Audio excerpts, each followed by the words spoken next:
Assalamualaikum warahmatullahi wabarakatuh. Salam sejahtera untuk kita semua. Shalom, Om Swastiastu, Namo Buddhaya, salam kebajikan, Rahayu. Dengan segala hormat, karena kebetulan saya juga menjadi Ketua Dewan Pembina Ideologi Pancasila, jadi harus selalu mensosialisasikan, yaitu yang telah disetujui, selalu mengucapkan kalau saya begini seharusnya berdiri, tetapi juga tetap saja untuk duduk. Nah, nanti disambut juga dengan salam Pancasila. Tentu sebelumnya saya ingin mengucapkan banyak terima kasih kepada para tamu-tamu yang sangat saya hormati, dan tentunya anak-anakku yang sudah datang. Khas PDI Perjuangan, bagi para tamu itu kalau mau tahu, PDI itu kalau boleh datang itu maunya semua juga mau datang, tetapi saya kan bilang terus tempatnya mau di mana. Jadi hanya yang datang kali ini adalah mereka yang tentunya di dalam struktur itu yang pada mewakili. Tentu yang kami ingin sampaikan adalah rasa hormat dan terima kasih. Sayangnya Pak Mardiono tidak bisa hadir, tapi diwakili oleh Bapak Rusli Effendi, Wakil Ketua Umum, lalu Bapak Dr. Usman Sabta, Ketua Umum Hanura, Bapak Haritanu Sudipyo, Ketua Umum Perindo. Lalu saya harus mengatakan, karena saya waktu mereka bertiga itu minta pada saya, kalau kami bergabung, yang lucu bilangnya begini, Ibu, kalau kami koalisi enggak bisa. Saya langsung bilang begitu, karena saudara-saudara sekalian, anak-anakku tersayang, harus di stressing bahwa banyak sekali mereka yang salah. Karena dalam sistem ketatanegaraan kita, boleh tanya pada Pak Mahfud, sistem kita adalah presidential system, jadi bukan parlementer. Jadi sebetulnya kita ini tidak ada koalisi lalu oposisi. Jadi memang agak susah sebetulnya, karena kalau tidak ikut lalu apa ya. Jadi saya bilang pada mereka bertiga, kerjasama. Karena memang begitulah, tidak bisa koalisi karena kita sistemnya nanti parlementer. Oleh sebab itu saya mohon dengan segala hormat saya, dari kalangan pers juga harusnya memberikan sebuah pembelajaran masukan yang benar daripada sistem kenegaraan kita. Lalu kalau ada yang bertanya pada saya, kalau tidak ikut, tidak ini, ya itu ada artinya ya tidak ada bersama-sama. Jadi semua pada diam. Nah, itu yang saya ingin stressing. Beliau bertiga, dan setelah pemilu pileg presiden, beliau juga bertiga Tiga mengatakan pada saya, karena saya juga bertanya bahwa ini pileg pilpres sudah dinyatakan selesai, tetapi tentu saya ingin menanyakan Bapak bertiga bagaimana? Saya masih terus mau ikut sama PDI Perjuangan. Untuk itu saya tentunya sangat berbesar hati dan mengucapkan beribu-ribu terima kasih, karena sebetulnya harusnya begitulah tata krama yang namanya di negara kita ini. Lalu ada seorang senior partai, sudah lama tidak pernah muncul. Partainya dulu kami itu PNI, itu kakak saya. Dulu kami kuliahnya di Bandung. Saya di Pajajaran, kakak saya di ITB. Tapi akibat tahun 65 saya tidak tahu kenapa kita terus tidak boleh kuliah. Jadi kakak saya itu Bapak Guntur Soekarno Putra. Sekarang mulai tambah cerewet. Kenapa? Karena dari dulu saya suka bilang pada beliau, saya bilang mentang-mentang sudah kader inti. Kalau dulu di PNI ada kaderisasi dan yang paling tinggi adalah kader inti, tapi saya masih keroco. Jadi selalu mesti begini, mesti begitu.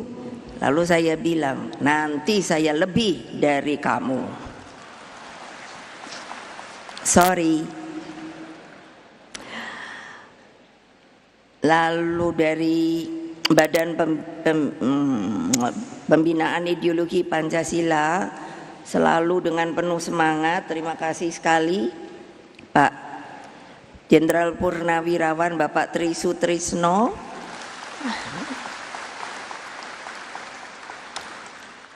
Ketutupan apa ya, mana ya?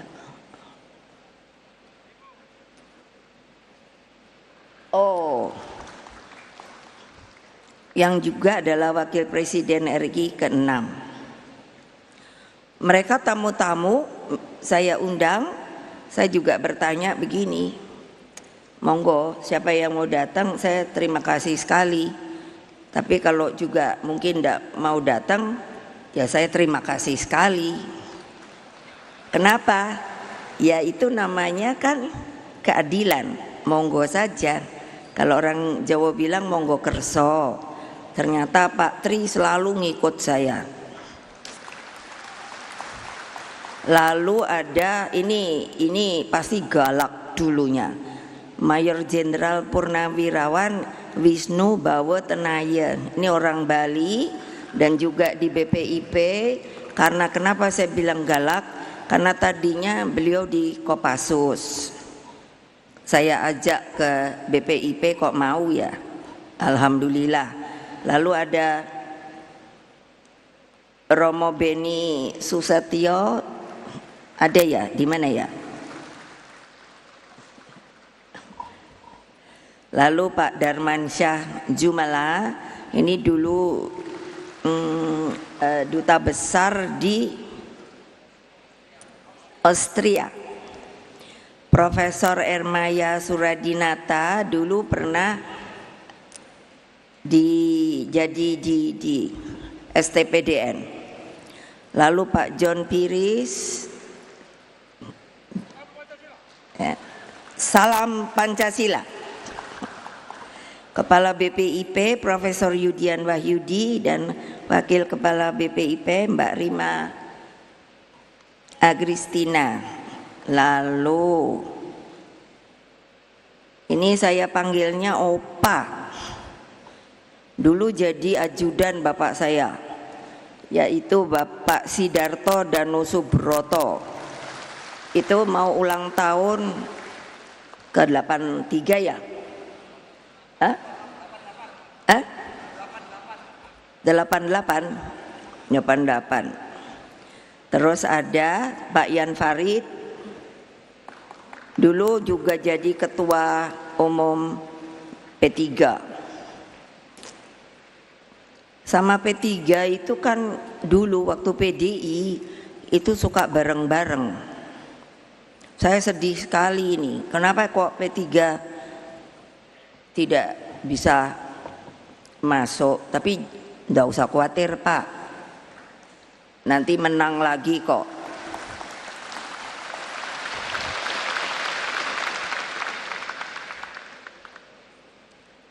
Lalu menteri, ini para menteri, lalu ada Menteri Pariwisata Ekonomi Kreatif Pak Sandiaga Uno,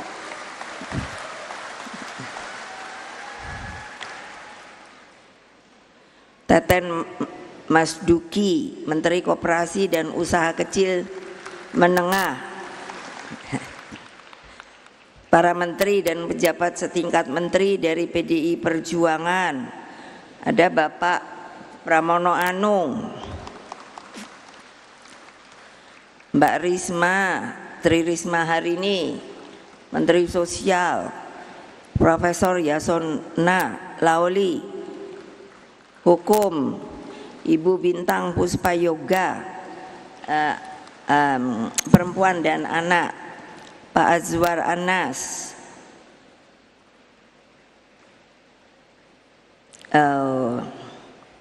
Pan RB, Hasto Wardoyo, BKKBN. Ibu-ibu senang sama beliau ya, karena beliau ini ngurusi keluarga berencana dan stunting. Dan yang terakhir Hendrar Prihadi, saya suka lupa, susah banget ininya.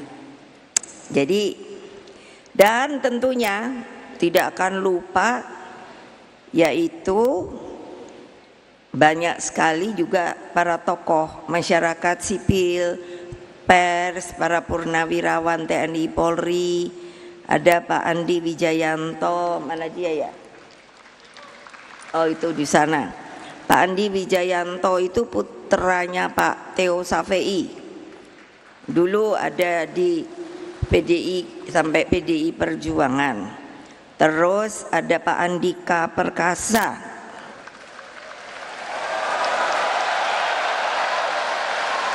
Wah, kok ternyata banyak fans ya. Jadi agak curiga ya. Beliau tadinya kan apa itu Panglima TNI. Lalu Pak dari sejarah Profesor Aswi Marvan Adam, mana ya? Beliau ini kalau mau ditanya soal sejarah itu aduh hebat sekali. Pak Muhammad Sobari, mana ya?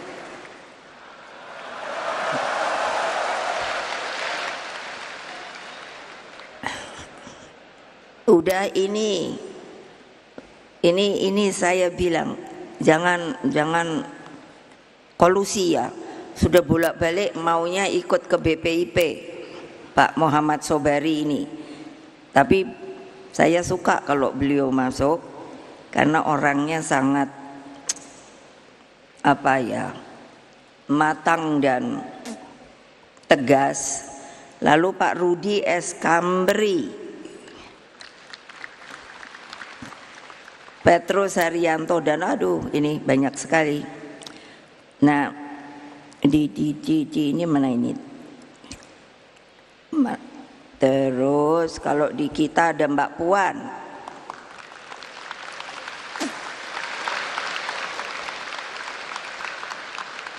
Mbak Puan, saya bilang pada Mbak Puan apa?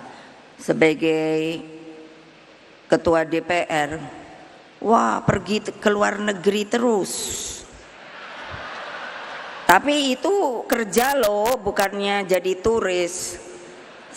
Jadi saya kalau beliau pamit kemarin ikut di Bali, lalu kapan itu ke Meksiko. Jadi terus saya bilang gantianlah sama saya deh yang jadi anggota ketua DPR, kamu yang jadi ketua umum.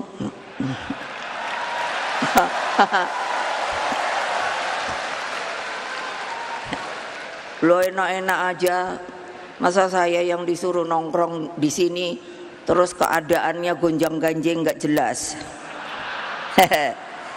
Terus opo nih? Dan tentunya seluruh jajaran DPP, DPD, DPC partai dan teristimewa anak-anakku yang kusayangi yang berada di akar rumput, Satgas Partai, PAC, ranting, anak ranting yang saya sangat-sangat cintai. Ada juga Mas Butet Kertarejasa, saya diundang ke pamerannya, padahal dia ngamuk-ngamuk. Tapi saya bilang, kamu tuh kan seniman ya, nggak usah ngamuk-ngamuk, kreasinya aja dibikin ngamuk-ngamuk. Lalu Pak Bambang Kesowo, mana ya?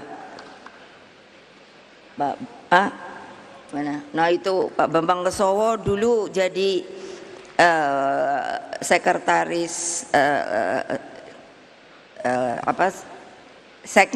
sekneknya saya. Lalu ada juga Pak Lukman Hakim Saifuddin, ini putranya Pak Saifuddin Zuhri. Dulu bapaknya Pak Saifuddin Zuhri itu salah satu menterinya Bung Karno, betul kan? Iya, makanya saya tadinya mikir, kok berani juga ya datang ke PDI Perjuangan. Oh iya, bapaknya teman bapak saya. Siapa lagi? Ternyata sudah. Dan semua yang telah hadir, yang tentunya telah memberikan support kepada PDI Perjuangan selama ini, sehingga tentunya merdeka, merdeka, merdeka, salam Pancasila.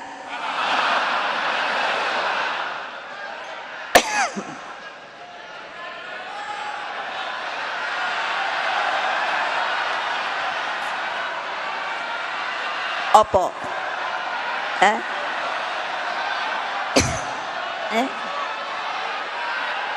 Ya lupa banget. Iyalah, saya juga tahu. Sengaja disembunyikan. Enggak, belum dipensiunkan. Terus berjuang. Satya Evam Jayate. Puji syukur kita panjatkan kepada terutama Pak Ganjar, Pak Mahfud, bahwa masih tetap kuat. Ya dong, kalau berdua ini apa ya?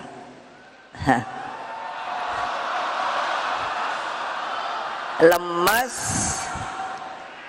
Ya biar saya teriak-teriak ya gimana ya. Mudah-mudahan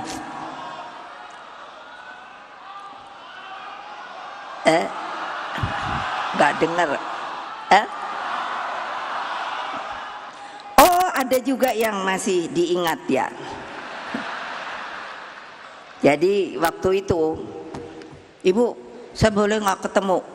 Kenapa nggak boleh? Saya bilang gitu. Ada yang mau saya omongin. Wah kok kayaknya ini sekali ya, serius. Ya udah datang gitu. Ibu saya mau pamit. Lo mau pamit kemana? Kan gitu toh. Oh saya mau pamit keluar. Saya pikir mau keluar negeri kan. Jadi saya hanya bilang kan, ya sana pergi oleh-oleh ya gitu. Tahu-tahu bukan ibu, saya mau keluar dari Pertamina. Loh, kok keluar dari Pertamina? Karena saya tidak sejalan sama bos saya. Terus saya bilang, ini bener loh, ntar wartawan jangan goreng-goreng loh. Ternyata kan bener ya. Saya kaget juga loh. Waduh, bagaimana nanti keluarganya ya? Saya nanya, gimana kalau nggak ada gaji? Sip bu, pokoknya semuanya beres. Oke, silakan. Nah sekarang terus nanya, saya boleh terus ikut di PDI Perjuangan? Sip. Keren nggak tuh? Makanya sebenarnya orang tuh mestinya senang sama PDI Perjuangan, tapi pada kenyataannya memang susah. Karena apa? Orang-orang yang berani di PDI Perjuangan tuh hanya orang yang mantap, tidak goyang-goyang, saudara-saudara. Saudara-saudara sekalian yang saya cintai, Rakernas kelima ini berlangsung di antara dua momentum historis yang sangat penting, yakni kebangkitan nasional dan lahirnya Pancasila. Kebangkitan nasional adalah daya inspiratif visioner tentang bagaimana paham kebangsaan tumbuh dan menggerakkan perjuangan kemerdekaan bangsa. Nah, tadi kan sudah dilihatkan bahwa kok jangan lupa lah, kita ini ada sumbernya, yaitu Bung Karno. Suka tidak suka, kalau tidak dari mulut beliau, jangan pula saya dibilang, oh Ibu Mega itu anaknya. Loh ya iyalah, memangnya saya anak si Badu. Jadi apa? Kalau tidak ada proklamasi, nah gitu, mana mungkin kita bisa merdeka seperti sekarang ini. Makanya tadi ditunjukkan. Nah lalu kok saya dengar loh, kok ada yang bilang bahwa Bung Karno itu milik rakyat loh, bukan milik sementara. Nggak tahu ya sementaranya panjang nggak? Loh saya bilang, loh iyalah milik rakyat Indonesia seluruhnya. Dari Bayek juga miliknya Bung Karno. Siapa yang bilang bukan? Sedangkan Pancasila lahir sebagai ideologi yang menyatukan. Tadi juga kan Pancasila gitu. Pancasila adalah falsafah prinsip kehidupan berbangsa dan bernegara, dan ideologi geopolitik bangsa dalam membangun persaudaraan dunia. Saudara-saudara anggota kita di Rakernas yang saya cintai, begitu juga seluruh rakyat Indonesia dimanapun mereka berada. Rakernas 5 ini diawali dengan prosesi menyalakan api perjuangan nan tak kunjung padam. Karena begini, tadinya saya pikir ya, setelah sebetulnya belum selesai kan pileg pilpres itu, lah kok banyak orang menangis ya. Jadi bagaimana ya mengangkatnya kembali? Jadi saya bilang pada Pak Sekjen, sudah ingatkan aja, kita punya api perjuangan nan tak kunjung padam. Nah, api inilah yang menjadi sumber semangat dan cahaya terang di dalam menghadapi kegelapan demokrasi. Dengannya PDI Perjuangan terus memimpin pergerakan bangsa menuju cita-cita Indonesia Raya. Tadi juga kami perkenalkan kembali menyanyikan lagu Indonesia Raya 3 stansa. Kalau ternyata kalau kita mau meresapi luar biasa yang namanya Pak Wage Rudolf Supratman, bisa menguntaikan kata-kata yang mengimajinasikan bahwa Indonesia Raya itu seperti itu ternyata. Dengan api perjuangan ini, kita sebagai partai pelopor selalu bersikap optimis karena besarnya kekuatan akar rumput yang menopang kita sebagai partai.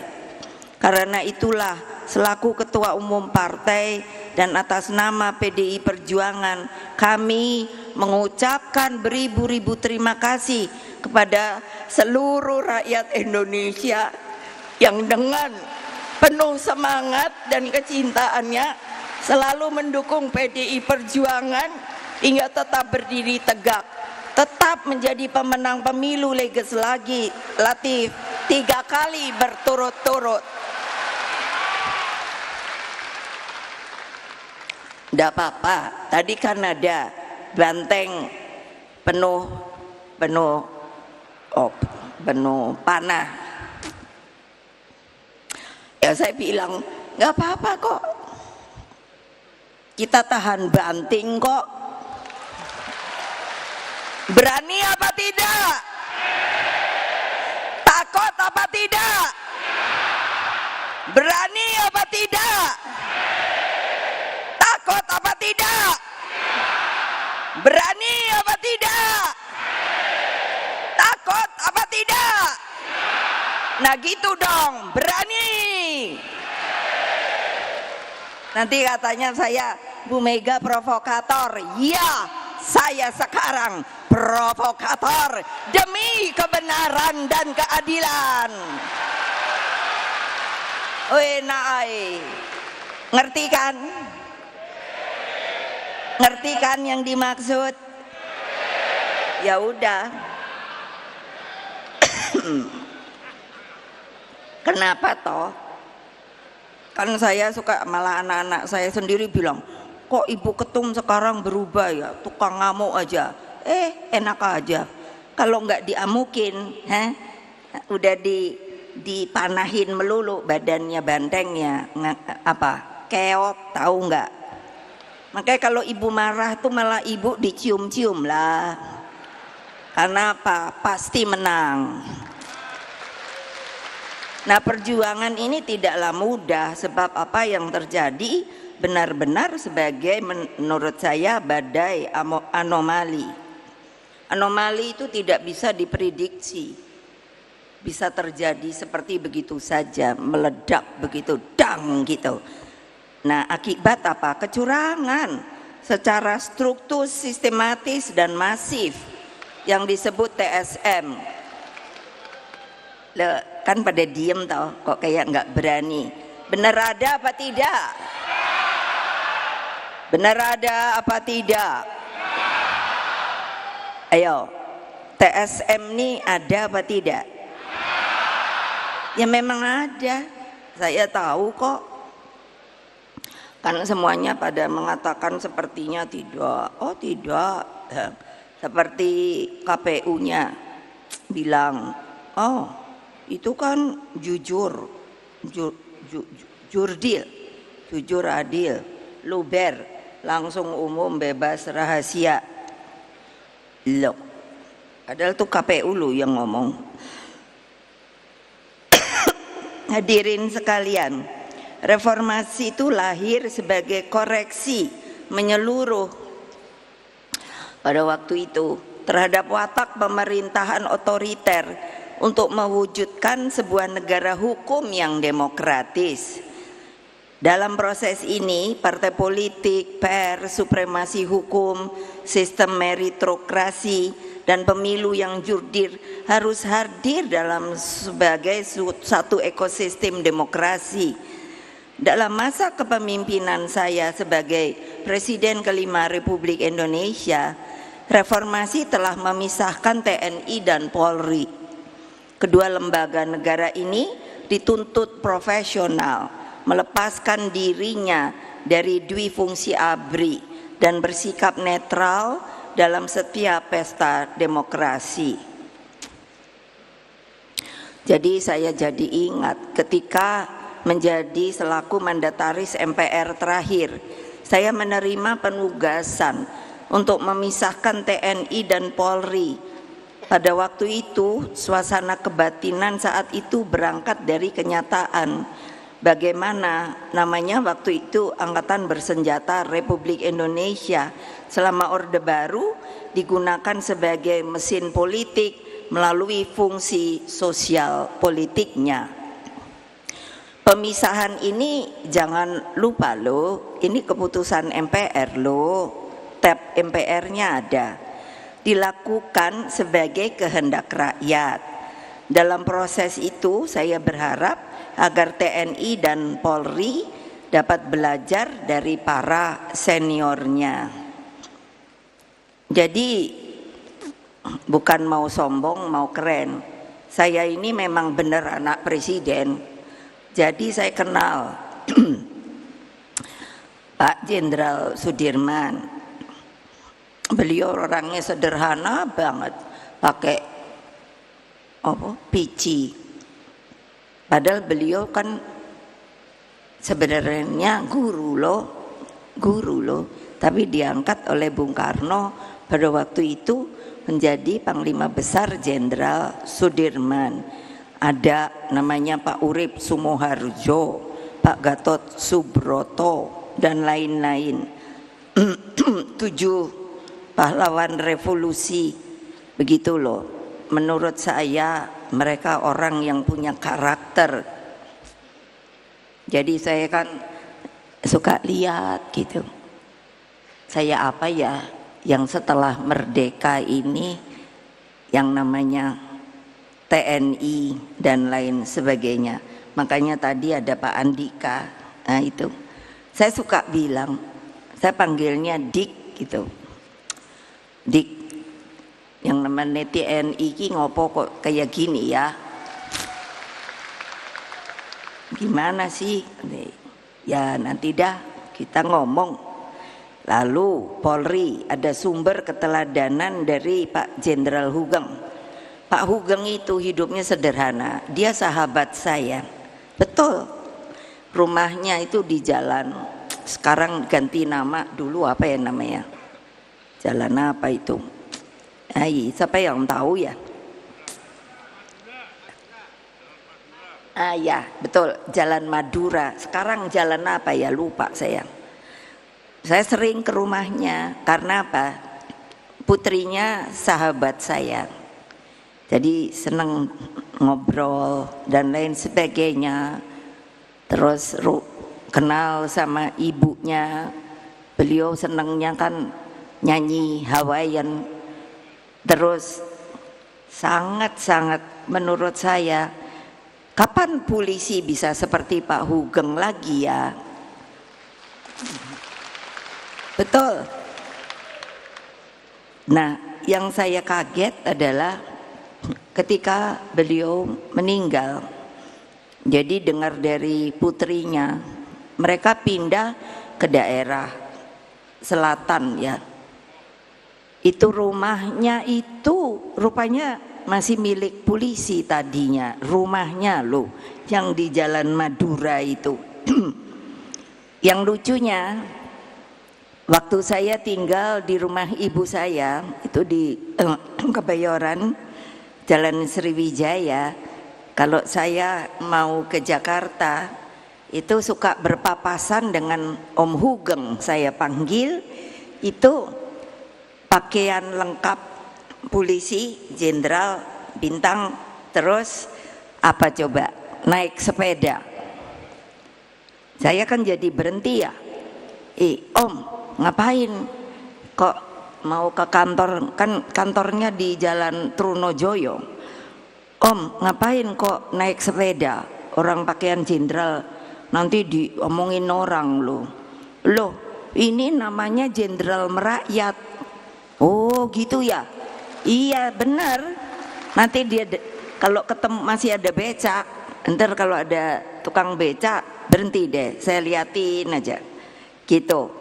Terus saya juga bertanya lagi, kapan ya polisi sekarang ini itu tidak mengintimidasi rakyatnya sedikit-sedikit? Kalau ini terus diintimidasi loh, terus nanti pasti ada yang Ibu Mega fitnah. Enggak, saya ngomong gitu aja, orang memang ada buktinya lah, tapi kan saya diem aja. Tapi kan kita ini bukan rakyat Indonesia, warga negara Indonesia. Yes, partai kita ini Pak Mahfud sah apa tidak? Sah apa tidak? Nah sah kan? Lah kok kita di TSM, betul apa tidak? Ayo mikir. Lo ya lo. Jadi kan ini gonjang-ganjingnya ya anomali, no.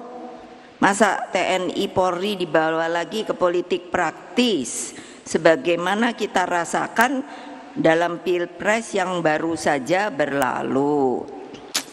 Saya tuh sedihnya ya gitu, kok saya ini presiden ketika pemilu langsung pertama lo bertanggung jawab berhasil lo. Lo iya lo kok sekarang pemilunya langsung tapi kok jadi abu-abu gitu, sudah direkayasa itu. Kurang apa lo? Semuanya berkata civil society, ahli hukum dan lain sebagainya. Kok sepertinya nggak ada yang akan bilang oh ya betul, bukan begitu seharusnya. KPU-nya juga diam, Bawaslu-nya nggak ada suara. Jadi kan saya mikir, masa saya ndak boleh bersuara? Saya boleh dong bersuara. Katanya kita ini negara demokrasi, menjalankan demokratisasi. Untuk apa ada reformasi? Kalau reformasi sekarang menurut saya kok sepertinya hilang atau dalam sekejap. Dulu reformasi kan menempatkan nepotisme, kolusi dan korupsi itu sebagai musuh bersama. Dan oleh sebab itu lahirlah Komisi Pemberantasan Korupsi. Itu juga saya loh yang buat. Heran loh, yang barang bagus-bagus tapi sekarang dipergunakannya menjadi tidak bagus. Kenapa ya? Itu kesalahan siapa ya? Nah begitu loh, makanya aduh nih Mahkamah Konstitusi juga sama. Kenapa? Bisa diintervensi oleh kekuasaan. Nampak jelas melalui keputusan terhadap perkara nomor 90 yang menimbulkan begitu banyak antipati. Ambisi kekuasaan, sukses mematikan etika, moral, dan hati nurani hingga tumpang tindih kewenangannya dalam demokrasi yang sehat, terlebih dalam sistem politik dalam sebuah negara kesatuan yang berbentuk republik. Seharusnya hanya ada satu lembaga di tingkat nasional yang memiliki fungsi legislasi. Dengan demikian, setiap penambahan materi muatan dalam suatu undang-undang harus lahir melalui proses legislasi di DPR RI, bukan melalui judicial review di MK sebagaimana terjadi akhir-akhir ini. Ini ketua umum partai loh yang ngomong, bukannya Ibu Mega secara pribadi loh. Dalam kaitan ini MK hanya memiliki kewenangan menguji dan memutuskan apakah suatu undang-undang sesuai atau bertentangan dengan konstitusi. MK itu ya saya yang mendirikan loh. Coba bayangkan, kok barang yang saya bikin itu digunakan tapi tidak dengan makin baik. Waktu saya presiden tuh banyak loh. Nanti kalau saya beberin semua, nanti ada yang bilang, oh Ibu Mega sombong banget. Enggak. Sampai waktu saya mendirikan, saya sangat ingat, saya minta dicarikan tempatnya. Wah, tahu-tahu mau enggak tahu di daerah mana. Saya bilang, enggak. Ini sebuah Mahkamah Konstitusi yang harus berwibawa. Hakim-hakimnya mesti punya karakter kenegarawanan sehingga dapat mengayomi seluruh hak-hak rakyat yang ada di dalam kedaulatan rakyat kita di yang namanya di negara kesatuan Republik Indonesia. Coba, makanya sampai saya cari-cari, akhirnya dapat keren tempatnya, yaitu yang saya bilang masuk di dalam ring 1 istana. Apa artinya? Dia adalah tempat yang harus dijaga. Ring 1 istana itu saya tahu adalah tempat-tempat yang memang harus dijaga. Artinya supaya apa? Dia berwibawa, nggak gampang-gampang. Ini yang salah siapa ayo? Ayo.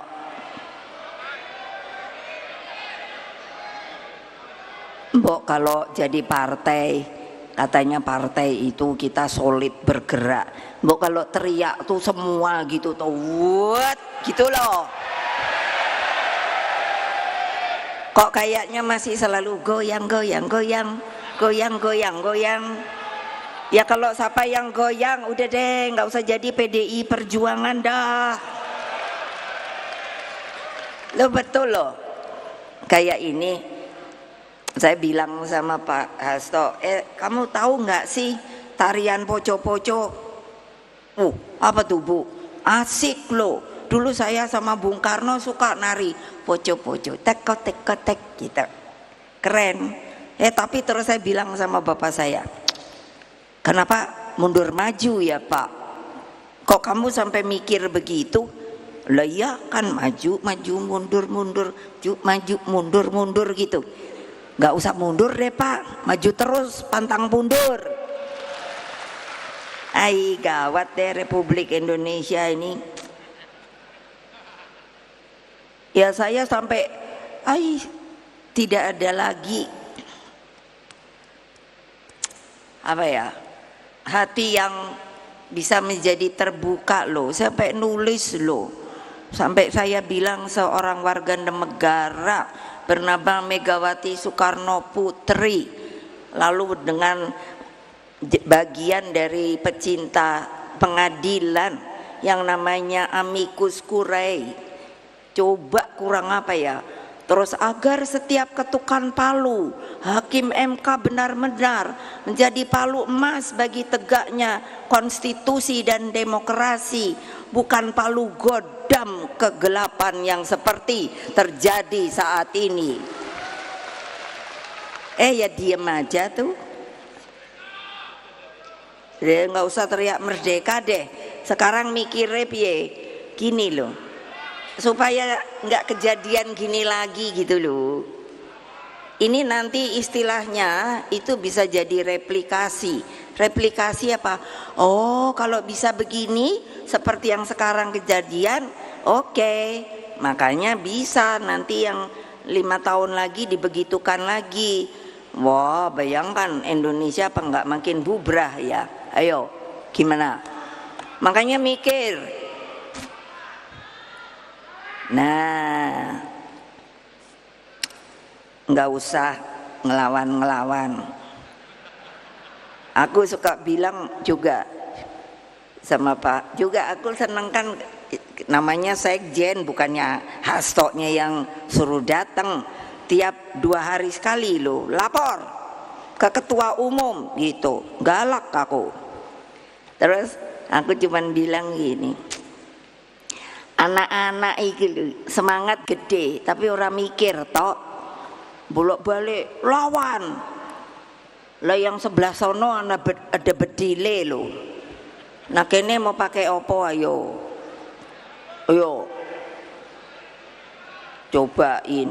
Makanya udah pakai omongan itu tadi ada ini sopo namanya tuh, ntar dulu, Pak Aiman tadi datang dia loh, orang ngomong kok malah terus dipanggil toh. Lah saya ya bilang loh, makanya ngapain takut? Lah saya bilang kok ini sama Pak Lauli, Menko Menkokumham, kebetulan dari PDI Perjuangan. Saya bilang, awas lo ya, kamu kumham lo, kalau enggak belain rakyatmu, aku copot dah. Tadi di mana ya? Di koran. Sekarang jadinya hukum tuh jadi apa ya? Nah itu yang siapa yang menjawab? Pemilu ini sering dinyatakan sebagai pemilu loh paling buruk dalam sejarah demokrasi loh. Pernyataan ini banyak disuarakan oleh para akademisi, para tokoh masyarakat sipil, guru besar, hingga seniman, budayawan. Namun hal yang begitu menyedihkan saya adalah terjadinya pengingkaran terhadap hak kedaulatan rakyat itu sendiri. Makanya saya tadi nanya, PDI Perjuangan itu sah apa tidak? Ya Pak Mahfud aja yang ahli hukum bilang sah. Lah orang daftar ke KPU diterima, terus sah, boleh tekan tuk, boleh mengikuti pemilu. Lah kok kene sing dikuyo-kuyo. Hal ini dibuktikan melalui praktek penyalahgunaan kekuasaan dengan menggunakan sumber daya negara demi kepentingan elektoral. Intimidasi hukum terjadi atas nama kekuasaan. Berbagai kerusakan demokrasi inilah yang disoroti oleh Profesor Arif Hidayat, Profesor Zaldi Isra, dan Profesor Eni Nurbaningsih melalui dissenting opinion mereka. Saya senang banget masih ada yang berani menyampaikan dissenting opinion, jadi berbeda. Ini baru pertama kalinya loh terjadi dalam sejarah sengketa Pilpres. Lah sekarang kok MK-nya dikutik-kutik. Itu loh, ayo semuanya pada mikir deh. Dengan realitas tersebut menjadi perenungan kita bersama. Bukankah ketika gagasan pemilu presiden dilaksanakan secara langsung, seluruh asumsi yang ada saat itu berangkat dari hipotesis bahwa kecurangan yang sifatnya terstruktur, sistematis dan masif mestinya tidak akan mungkin terjadi. Namun seluruh asumsi tersebut ternyata terbukti itu bisa dijungkir balikan. Itulah yang saya sebut kondisinya anomali. Orang nanti bisa saja berkata begini, kenapa kok hanya ibu sendiri sih yang repot ngomong-ngomong begini? Kenapa partai lain tidak? Ya, saya bilang, oh itu bukan urusan saya, tapi saya sebagai seorang warga negara yang mempunyai hak. Maka saya tadi nanya, apakah ada hak? Ada. Saya termasuk yang warga negara yang berada di dalam kedaulatan rakyat tadi. Nah, dengan demikian mau diapakan sekarang? Karena kita adalah organisasi partai politik. Organisasi partai politik itu beda dengan organisasi lainnya yang seharusnya memberikan pembelajaran, pengetahuan. Makanya kalau saya marah, kamu harus turun ke bawah, bertemu dengan akar rumput, bonding dengan dia, mengajarkan hak-hak dia. Lalu kamu harus melihatkan kepada dia apa artinya kekuasaan di tangan rakyat itu. Makanya lah kok pada diem ya. Ya saya ngomong aja dah.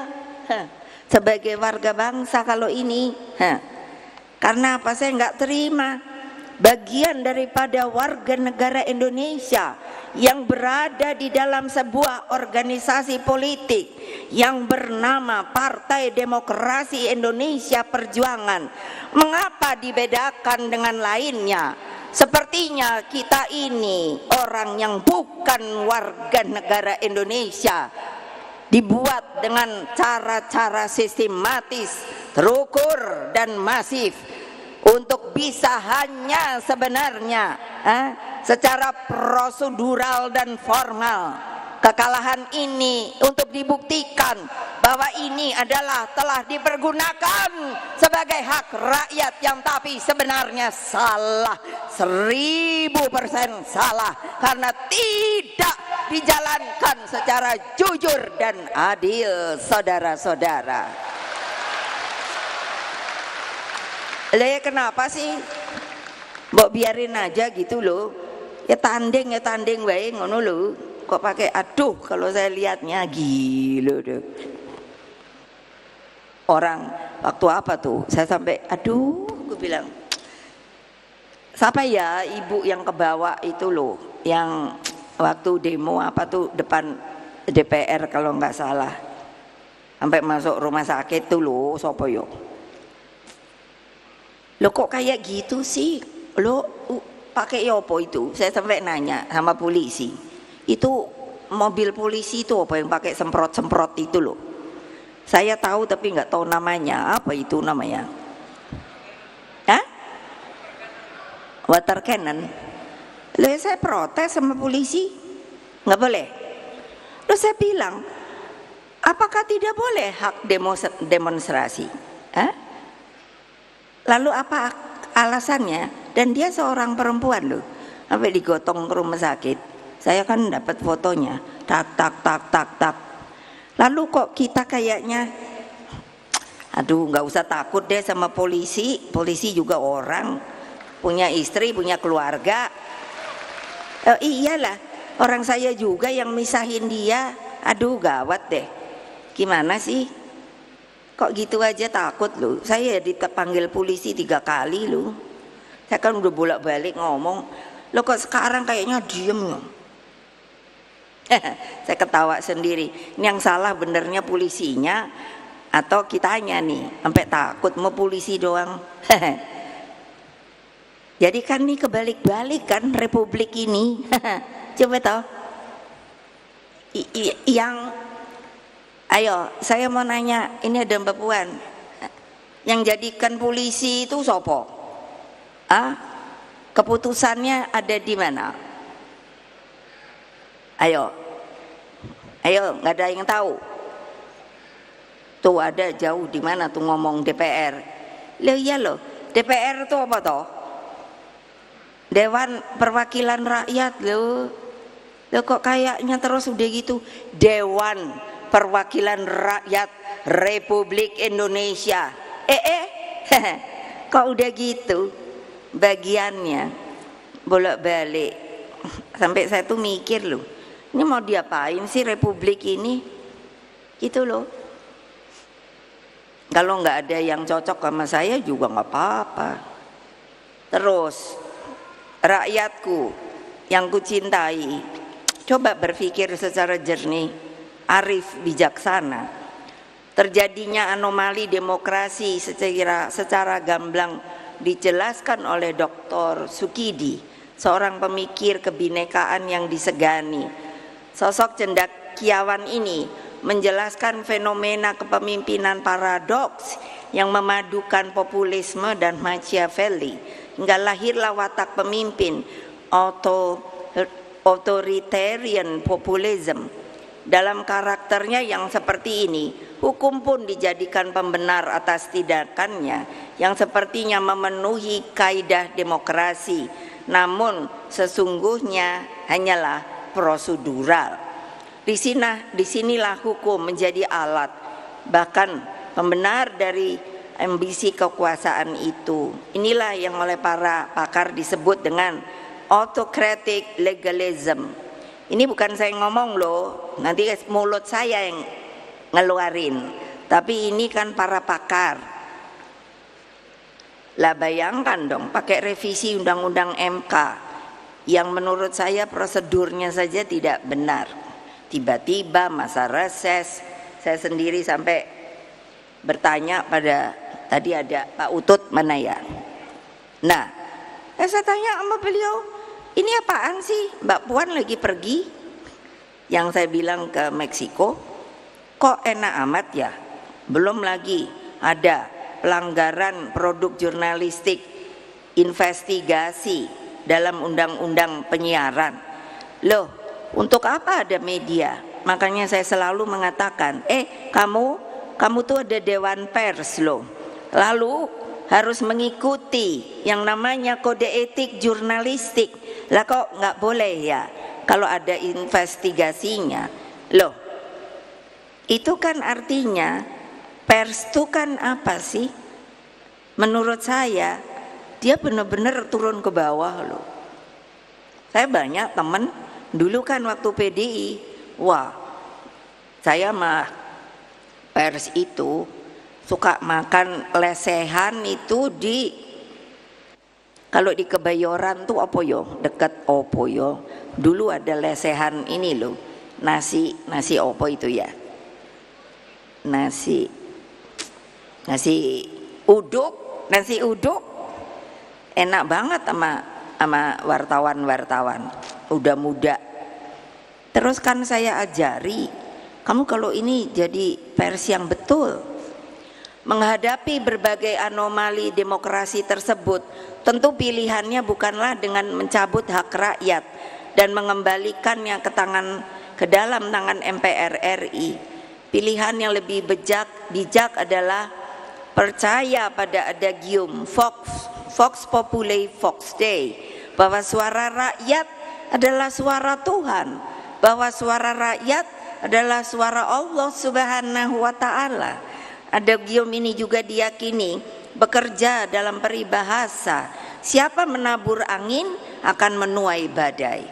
Ataupun, nah ini seperti yang Mas Butet judulnya, ekspresi milik gendong lali, yang menjadi Butet perenungan sosok seniman Butet Kartarejasa.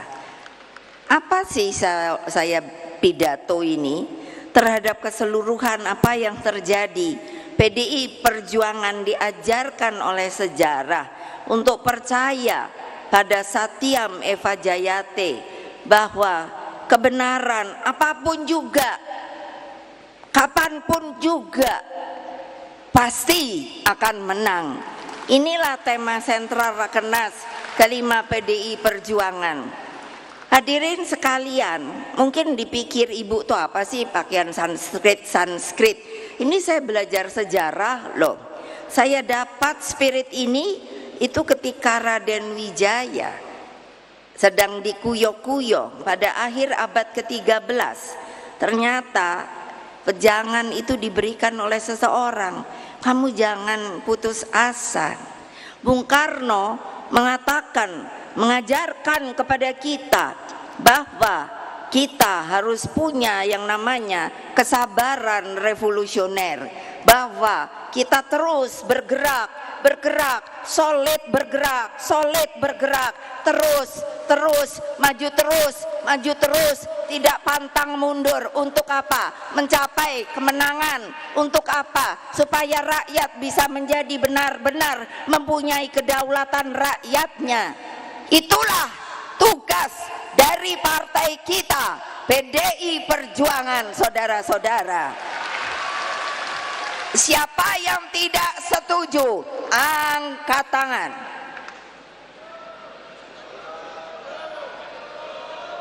Kan selalu separoh-separoh.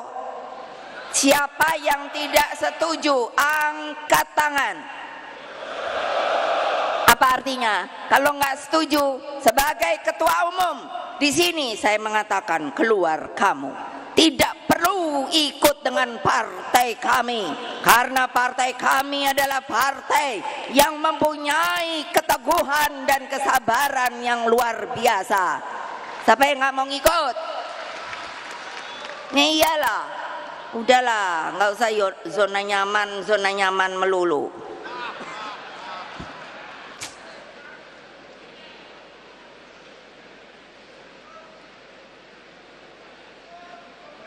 Nah ini juga saya senang sekali menulis kata-kata mutiara. Lah berarti bukan Raden Wijaya saja loh yang ngomong seperti ini. Iya, ini pesan politik kebenaran yang juga dapat diambil dari keteladanan Nabi Muhammad sallallahu alaihi wasallam. Apa coba? Beliau mempunyai seorang teman, sahabat. Terus menurut ceritanya itu yang saya baca, dia hidup paling miskin namun sangat berbahagia, yakni Abu Dzar Al-Ghifari. Rasulullah berpesan, kulil haqqa walau kanna muran. Apa artinya? Sampaikan kebenaran apapun, meskipun itu pahit, kamu tetap akan bahagia. Coba bayangkan, itu Nabi kita loh. Jadi jangan tidak percaya bahwa kebenaran itu ada, dan kebenaran itulah yang paling suci. Nah, ini lagi ada. Siapa yang ngomong? Itu Zenit. Bilang apa? Kebenaran itu pasti suci di atas segalanya. Wah, saya senangnya banget. Aduh.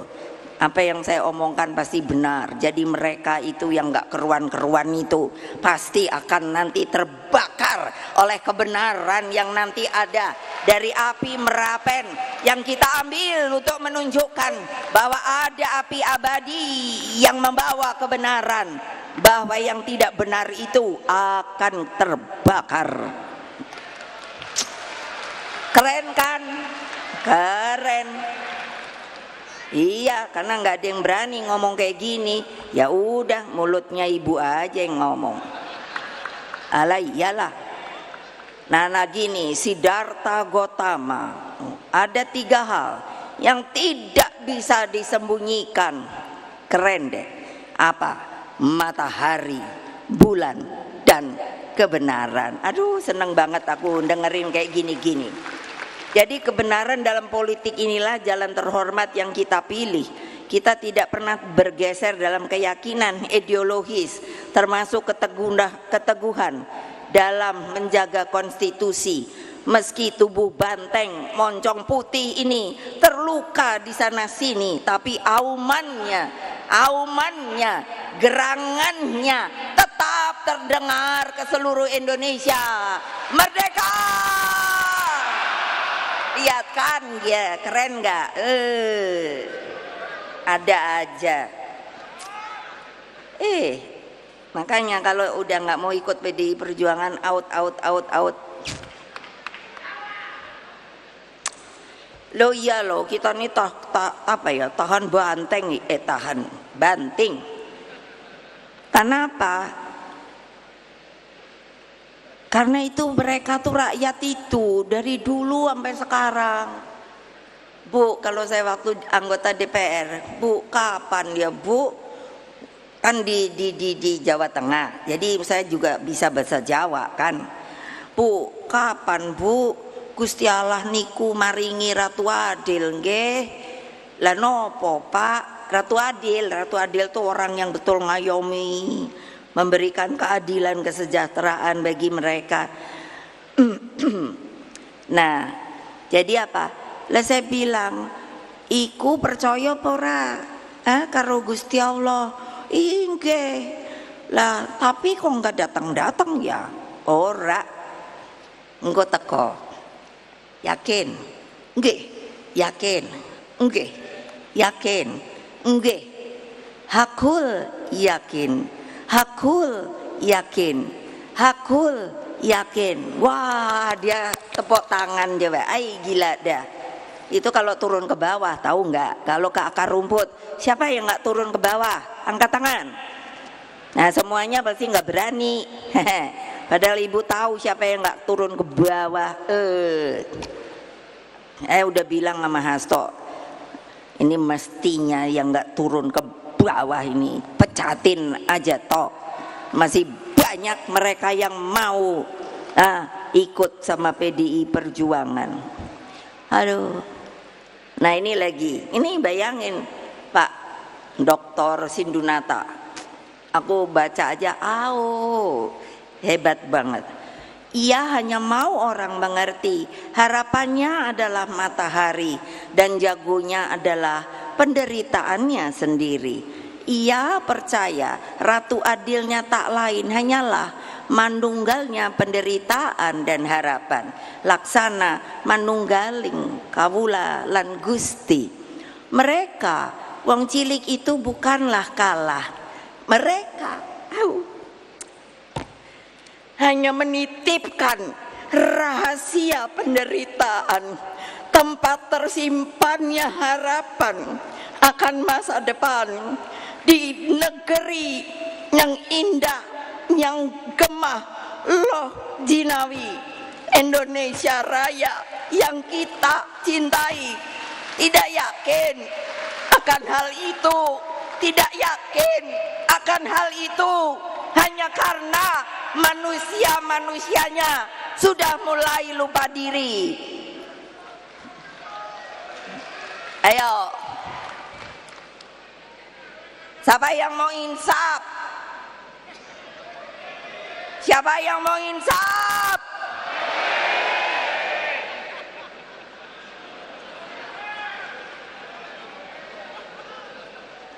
Saudara-saudara sekalian, rakyat Indonesia yang saya cintai dan banggakan dengan tulus, ikhlas, sudah menjadi tugas sejarah kita untuk tidak pernah berhenti berjuang, mengangkat harkat dan martabat para petani, buruh, dan nelayan. Ini bukan hanya slogan, namun benar-benar menjadi basis keperpihakan partai. Saudara-saudara tahu enggak sih bahwa apa? Para petani kita, itu mbak pergi deh, temuin deh, bahwa apa? Mereka itu sekarang karena enggak merasa anak-anak mudanya tidak bisa memberi harapan kehidupan, maka enggak ada loh, mulai berkurang yang mau jadi petani. Yang ada adalah tua-tua. Lalu bagaimana kalau enggak ada makanan? Karena enggak ada yang mau membuat, yaitu pertanian dan lain sebagainya. Apa mau impor terus?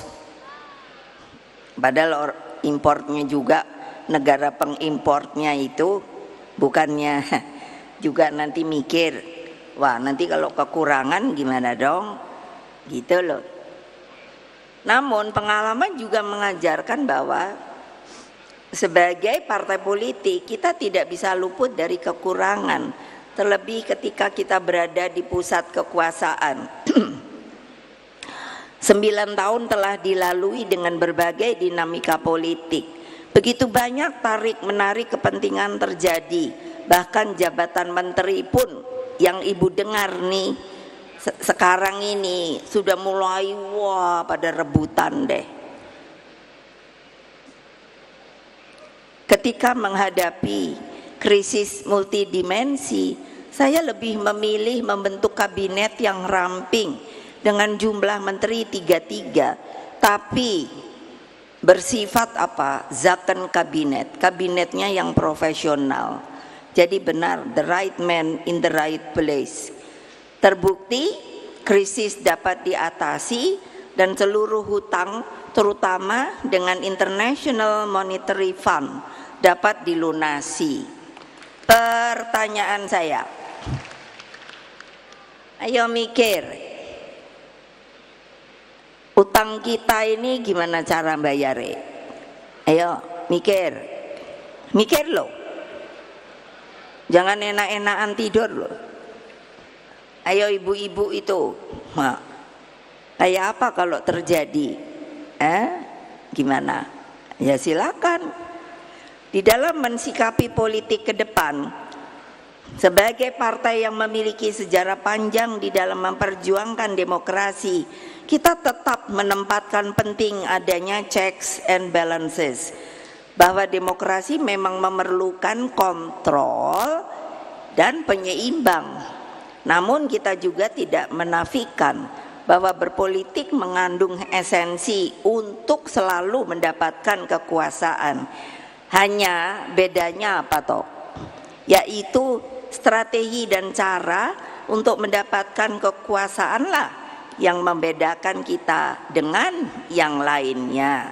Dalam menghadapi tantangan yang tidak mudah ke depan, Demokrasi semakin memerlukan penopang masyarakat sipil yang kuat, pers yang handal, jangan lagi suka bully-bully, aduh pusing. Lalu bebas tapi terukur, bukannya bebas liberalism, bebas terukur, termaktub dalam Pancasila, dan mengabdi pada upaya mencerdaskan kehidupan bangsa. Demokrasi juga memerlukan partai politik yang sehat dan berterlembaga, serta sistem hukum yang benar-benar berkeadilan. Lalu bagaimana sikap PDI Perjuangan terhadap pemerintahan ke depan? Tentu harus dicermati dengan seksama. Partai harus mendengarkan semua suara akar rumput, dari yang berteriak-teriak sampai sayup-sayup, dan terus berjuang bagi terlembaganya demokrasi yang sehat. Inilah bagian daripada skala prioritas kita di Rakernas kelima ini. Apa yang saya pikirkan saat ini lebih pada tanggung jawab agar berbagai persoalan yang berkaitan dengan perekonomian rakyat mendapat perhatian serius. Perekonomian jangan dipersempit hanya sebagai upaya mengundang investor. Perekonomian bersentuhan dengan hak rakyat untuk mendapatkan pekerjaan, penghidupan yang layak, ketersediaan pangan dengan harga yang terjangkau, dan bagaimana merancang jalan Indonesia yang tentunya dapat berdiri di atas kaki sendiri. Saya sebagai Ketua Dewan Pengarah yang namanya BRIN, Badan Riset Inovasi Nasional, bayangkan saudara-saudara sekalian, dalam setengah tahun saya dalam memerintahkan untuk melihat yang namanya tumbuhan kita itu setengah tahun, 6 bulan, itu sudah masuk jumlahnya 2 jutaan lebih, dan ini mungkin akan terus dari lumut sampai pohon besar. Apakah itu bukan potensi bahwa kita sebenarnya benar dapat berdiri di atas kaki sendiri, mempergunakan kekuatan kita, bukan hanya menadahkan tangan kepada orang luar. Bukannya saya anti investor, tidak, tetapi kerjakan dulu yang ada di dalam negeri, baru kalau sekiranya kita tidak bisa, maka kita dengan harga diri dan terhormat meminta untuk teman-teman kita yang berada di dunia luar. Itu namanya apa? Kehormatan sebagai sebuah bangsa, saudara-saudara. Toh ini enggak. Apa sih bisa berdirinya tuh? Berdiri di atas kaki sendiri. Sudah saya bisa lihat kedaulatan pangan, energi, kesehatan, apalagi keuangan, hingga pendidikan yang mendorong loncatan kemajuan karena penguasaan pada ilmu pengetahuan, teknologi, dan kehandalan riset dan inovasi. Urusan pendidikan sekarang saya aja ngelihat korannya aja pusing. Kenapa sih? Nggak ada Pak hitungan bahwa kalau untuk anak-anak yang tidak berpunya, negara itu harus membiayai. Kenapa sih kok kayak enggak ada? Semuanya dimahalkan. Anak-anak kita yang akan menggantikan kita, terjadi regenerasi. Mengapa saya selalu marah untuk PDI Perjuangan menjadi partai pelopor? Karena saya berkeinginan sepanjang Indonesia Raya ini ada, yang telah diserahkan oleh para pendiri bangsa kepada kita, kita pun Partai Demokrasi Indonesia Perjuangan akan tetap ada untuk bisa juga abadi seperti negara Republik Indonesia yang kita cintai. Masa enggak terbakar ya? kalau ngomong kayak gini nih, kayaknya hanya ala ibu ngomong begitu doang, nggak ada namanya gerak di dalam jiwa kita bahwa itulah sebetulnya anugerah dari Allah Subhanahu wa Ta'ala, bahwa kita telah menjadi insan manusia warga negara dari sebuah negara terjajah menjadi negara yang merdeka dan berdaulat. Kok sekarang keadaannya baru mau 79 tahun merdeka, keadaannya baru yang namanya reformasi aja? Apakah harus ada reformasi? Ayo jawab. Ya, gimana sih? Apa sih yang kalian pikirkan? Gitu loh. Jadi apa? Menghadapi tantangan perekonomian tersebut, Rakernas 4 partai harus menjadi suluh perjalanan bangsa. Partai harus menyiapkan agenda strategis masa depan.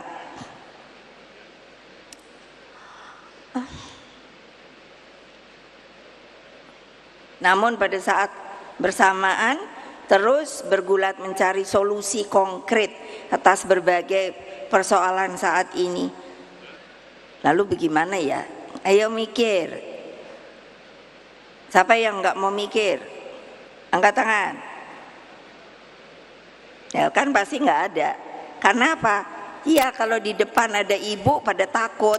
Tapi kalau di belakang terus mulutnya begini, payah. Hadirin dan seluruh rakyat Indonesia yang saya cintai dan banggakan, mewakili PDI Perjuangan, sekali lagi saya mengucapkan terima kasih atas dukungan yang diberikan baik kepada PDI Perjuangan maupun dukungan yang telah diberikan kepada pasangan Ganjar Pranowo dan Mahfud MD. Kasihan loh, aku kan kalau sekarang ketemu orang nggak tahu tuh untuk menyenangkan atau sebetulnya nggak benar. Ibu, kenapa ya kok Pak Ganjar Pak Mahfud kalah ya? Padahal saya tuh nyoblosnya itu Pak Mahfud sama Pak Ganjar loh. Ya mana saya tahu, kenapa kamu nggak jaga? Aku bilang gitu. Orang rasanya juga sampai kita tungguin loh. Ya tanya sana sama yang bikin TSM. Terima kasih juga saya sampaikan kepada rekan seperjuangan dari Partai Persatuan Pembangunan, P3, Perindo, dan Hanura, serta seluruh relawan yang telah begitu setia berjuang. Kasihan loh kalau lihat angkatan yang apa namanya, sukarelawan dari angkatan tuh apa namanya? Atau Forum Penyelamat. Nah, Forum Penyelamat Reformasi dan Demokrasi. Saya kan ketemu, aduh semangatnya masih tinggi, padahal udah mulai tua-tua kayak saya juga. Terus kalau saya tanya, semangat dong ya? Siap ibu. Keren tuh Dika, mana dia? Bapak-bapakmu itu keren-keren, kamu jangan loyo loh. Pak Andika nih dianya kesang sama PDI Perjuangan loh. Sekarang dianya KTA-nya PDI Perjuangan loh. Asal jangan balelo aja kapan-kapan ya. Biarin dah kedengeran sama semua nih. Ai gawat deh. Terus apa lagi nih ya? Udah tinggal satu lagi. Aduh, percayalah tidak ada perjuangan yang sia-sia. Bung Karno menegaskan, bapak saya itu kan senang banget teriak-teriak. Mungkin lama-lama saya juga kayak dia teriak-teriak melulu. Jadinya selalu kan kayak tadi itu kan, aduh kalau udah dengerin, tapi rakyatnya kok seneng ya. Jadi Bung Karno bilang, for fighting a nation, there is no journey ends. Bersatu kita teguh, bercerai kita runtuh. Habis gelap, terbitlah terang. Semoga Allah yang Maha Kuasa meridhoi perjuangan kita. Wassalamualaikum warahmatullahi wabarakatuh. Om Santi, Santi, Santi Om. Rahayu. Merdeka! Merdeka! Merdeka! Salam Pancasila. Kita pasti menang. Kita pasti menang. Kita pasti menang. Makasih. Demikian pidato politik dari Ibu Megawati Soekarno Putri. Kepada yang terhormat Ibu Haja Megawati Soekarno Putri, mohon izin untuk tetap berkenan di atas panggung. Karena hadirin yang kami hormati, kini kita akan menyaksikan penyerahan obor api perjuangan Nantak Kunjung Padam yang akan diambil langsung, maksud kami yang telah diambil langsung dari Merapen, Jawa Timur, kepada Ibu Ketua Umum Profesor Dr. Honoris Causa Megawati Soekarno Putri dan juga kepada Sekjen PDI Perjuangan Mas Hasto. Kami persilahkan untuk memimpin prosesi.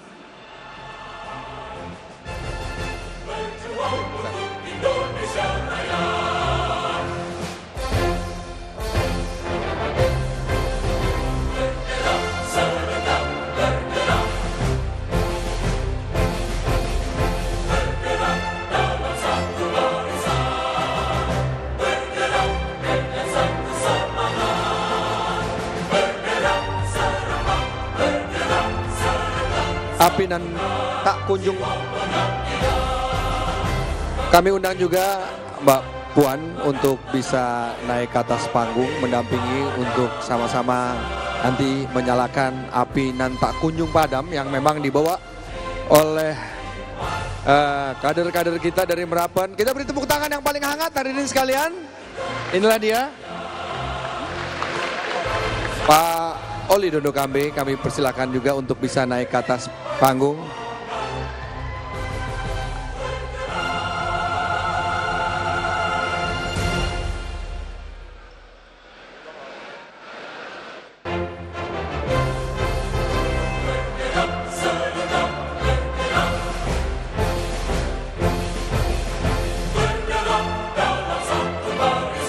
Baik, 3 pelari wanita akan menyerahkan. Silakan Bu.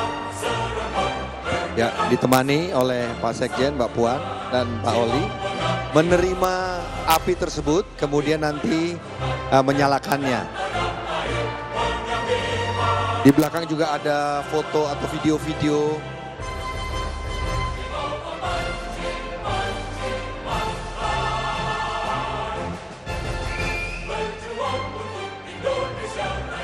Baik, sudah ada di posisi, nanti akan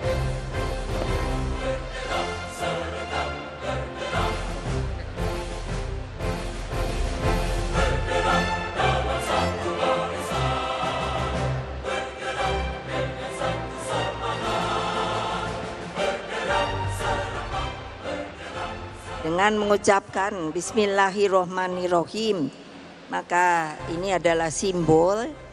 Karena untuk terus seperti tadi yang saya katakan, semangat kita itu tetap seperti api nan tak kunjung padam. Ini api dibawa dengan berlari berapa hari ya? 4 ya. Itu dari Merapen. Dan ini nantinya akan tetap dinyalakan untuk ditaruh di tempat kita di sekolah partai.